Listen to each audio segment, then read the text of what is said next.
we're how many months into this now, and with the cases rising, it's unfortunate, but you don't want to say it was a matter of time. I mean, it's touched a lot of different areas in and out of healthcare. This comes from Jeff McWilliam, Chief Muskoka Paramedic Services, who says they were made aware of a staff member who had tested positive for COVID and immediately took action.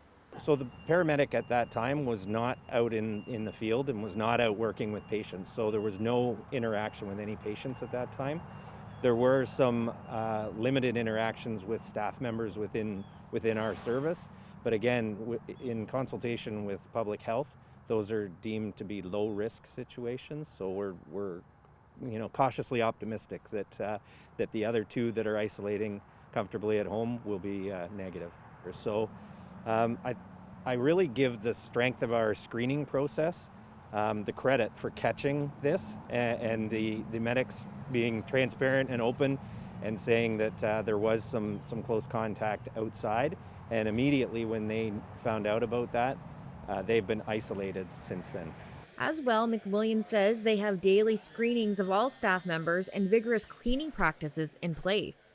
Every 12 hours when we do shift change, paramedics coming in do a self-screening. So they have to take their temperature, and there's a number of questions based on public health's recommendation that's employee screening. So before they even start, those screenings are all electronically inputted into our commander management staff and screened right away. So we know right at the beginning of shift if anything is off, and those are all electronically cataloged for us to know.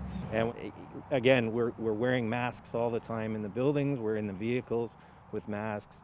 High touch point areas are washed daily, multiple times a day.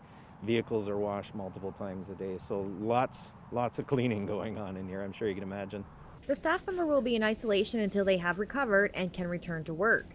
And McWilliam says it's a good reminder to others to follow safety protocols. I know it's tough during the holiday season, but keep your distance and keep into your own home right now. And the Simcoe Muskoka website has some really great suggestions about how you can still celebrate this holiday season with virtual gift openings and things of that nature. So just encourage people to really be diligent. We know the numbers are going up right now, and they don't look like they're getting any better. So I know we're all tired.